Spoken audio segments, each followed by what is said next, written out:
जितना हो सके जो यहाँ उदारता से खाना देते हैं उनको दिन का खाना तो कम से कम न देना पड़े, अनशन करें या ना करें, मगर करें तो आपको बहुत फायदे होंगे, ना करें आप ऐसे ही मोटे होते जाएंगे।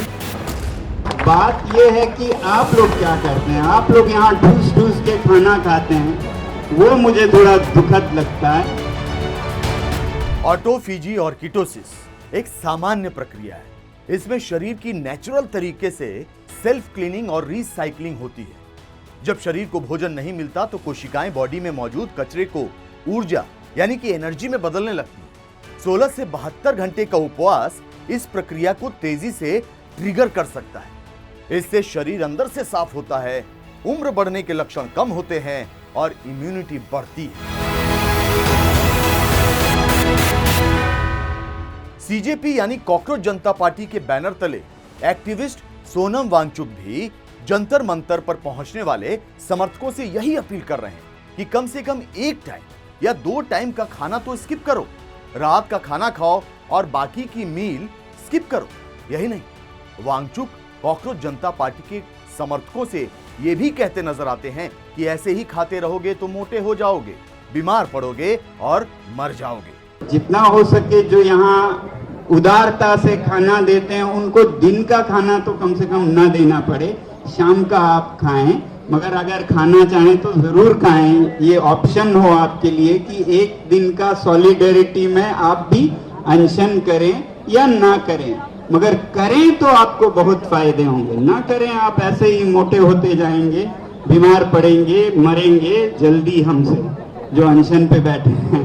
वैसे तो सोनम वांगचुक के चेहरे पर हंसी थी, लेकिन अंदर ही अंदर वो बहुत ज्यादा नाराज थे। जबकि उनके बगल में बैठे कॉकरोच जनता पार्टी के संस्थापक यूएसए रिटर्न अभिजीत दीप के सिर झुकाए बैठे। तो सवाल यह है कि सोनम वांगचुक सीजेपी समर्थकों को अचानक से हंसते हंसते हड़काने क्यों लगे, वो किस बात पर नाराज हो गए और उनकी बातों से अभिजीत दीप के शर्म से पानी पानी क्यों नजर आए। नमस्कार, आप देख रहे हैं भारत बज़ लाइव और मैं हूं दिवाकर।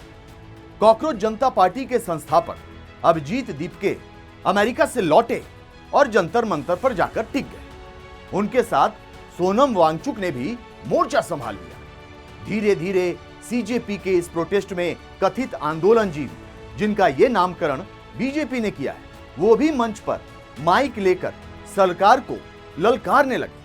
फिर चाहे वो प्रशांत भूषण हो या योगेंद्र यादव। यही नहीं, टीएमसी की राज्यसभा सांसद सागरिका घोष ने भी कॉकरोच जनता पार्टी के समर्थकों में जोश भरने की पुरजोर कोशिश की। हालांकि इसका बहुत ज्यादा असर होता नहीं दिख रहा।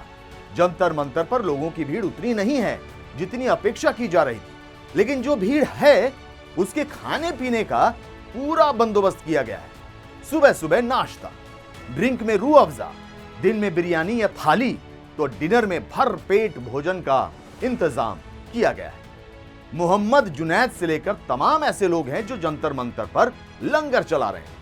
इनके पास इतने लोगों को खाना खिलाने का पैसा कहां से आ रहा है, यह अलग मुद्दा है।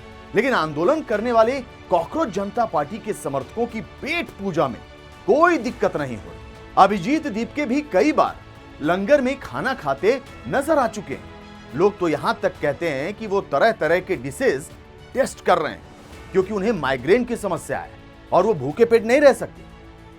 तस्वीरें देखकर अंदाजा लगाया जा सकता है कि अभिजीत दीपके और उनके समर्थकों को इतनी गर्मी में खाने की दरकार आखिर क्यों है। उन्हें एनर्जी चाहिए, एनर्जी, इतनी एनर्जी कि वो सोनम वांगचुक की देखभाल कर सके, उन्हें टॉयलेट तक लेकर जा सके। जब हवा अनुकूल ना हो तो गृह मंत्री अमित शाह का नाम लेकर दिल्ली पुलिस को ललकार सके। कुछ तो ऐसा कर सके कि सबका अटेंशन उनकी ओर आ जाए, वो न्यूज में छा जाएं, एक बड़े नेता की तरह वो भी सियासत में चमकने लगे।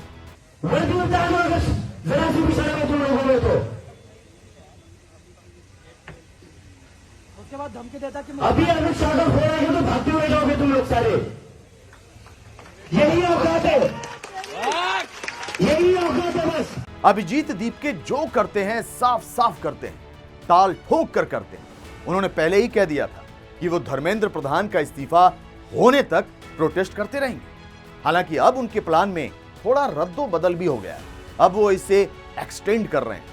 शिक्षा व्यवस्था में सुधार और सिस्टम की जवाबदेही तक प्रदर्शन की बात कर रहे हैं। लेकिन उनकी माइग्रेन वाली दिक्कत या कहें खाना खाना सोनम वांगचुक को शायद अच्छा नहीं लगा। यही वजह है कि अनशन के चौथे दिन लद्दाख से दिल्ली आकर अन्ना हजारे की तरह भूखे पेट गद्दे पर लेटे लेटे थक चुके सोनम वांगचुक का पारा अचानक हाई हो गया। वो ऑटोफिजी और कीटोसिस की बात करते करते मंच से कॉकरोच जनता पार्टी के समर्थकों को रगड़ने लगे। उन्होंने अपने बगल में बैठे अभिजीत दीपके का नाम लेकर तो कुछ नहीं कहा, लेकिन उनका इशारा साफ था और ये इशारा दीपके भी अच्छी तरह समझ रहे थे। वांगचुक ने जाहिर कर दिया कि प्रोटेस्ट में शामिल होने आए सीजेपी समर्थकों का यूं पिकनिक मनाना, ठूस ठूस कर खाना खाना उन्हें अच्छा नहीं लग रहा। बात यह है कि आप लोग क्या करते हैं, आप लोग यहाँ ठूस ठूस के खाना खाते हैं, वो मुझे थोड़ा दुखद लगता है। मैं चाहता हूं कि आप लोग भी कम से कम एक दिन का अनशन करें। यहाँ जब आते हैं तो एक दिन का हमारे संवेदना में सपोर्ट में दिन का कम से कम अनशन करें। सोनम वांगचुक जब कह रहे थे कि आप लोग यहाँ करते क्या है, ठूस ठूस कर खाना खाते हैं, तो उस वक्त अभिजीत दीपके ने उनकी तरफ देखा, थोड़ा मुस्कुराए और सिर हिलाकर उनकी बातों का समर्थन करते नजर। लेकिन असल दिक्कत तो वो खुद है, जो खुद भी अनशन में खाते पीते नजर आते और दूसरे लोगों के बारे में पूछते हुए भी दिखते हैं। कह रहे उसने खाना खाया, उसने खाना खाया, अरे उसने कुछ पिया या नहीं। रही बात इस प्रोटेस्ट में आए कॉकरोच जनता पार्टी के समर्थकों की, तो उनके लिए ऑटोफिजी और कीटोसिस से ज्यादा जरूरी है दिव्य भोजन का आनंद लेना। बाकी तो जुनैद भाई हैं, अपने लोगों के साथ सबकी सेवा में दिन रात लगे हुए हैं। तो सवाल यह है कि जिस प्रोटेस्ट के मकसद को सार्थक बनाने के लिए कथित तौर पर सोनम वांगचुक भूख हड़ताल कर रहे हैं, कथित तौर पर इसलिए क्योंकि सोशल मीडिया पर सफेद रुमाल में ढकी हुई उनकी बोतल और कैमरों की नजर पड़ते ही उनके बदलते रिएक्शन को लेकर कई तरह के सवाल उठे। उस प्रोटेस्ट में क्या कॉकरोच जनता पार्टी के समर्थकों को एक टाइम का अनशन नहीं रखना चाहिए? सोनम वांगचुक की हौसला अफजाई नहीं करनी चाहिए? पेट पूजा ज्यादा जरूरी है या वो मकसद हासिल करना जिसका लक्ष्य लगातार बदल रहा है? आप भी कमेंट बॉक्स में जाकर हमें जरूर बताइएगा कि कॉकरोच जनता पार्टी के प्रदर्शन में सोनम वांगचुक की आंखों के सामने जो हो रहा है क्या वो सही है? बेचारे खुद भूखे लेटे हुए हैं, ब्लड प्रेशर ऊपर नीचे हो रहा है, थकान महसूस हो रही, अपने बूते चल फिर भी नहीं पा रहे और उन्हीं के सामने प्रोटेस्टर्स दावत उड़ा रहे हैं। क्या ये सही है? अपनी राय हमें जरूर बताइएगा। कैमरे के पीछे राहुल हैं और मैं दिवाकर। ऐसी तमाम खबरें आपके लिए मैं लाता रहूंगा लगातार। नमस्कार। भारत बज़ लाइव, हर खबर में भारत।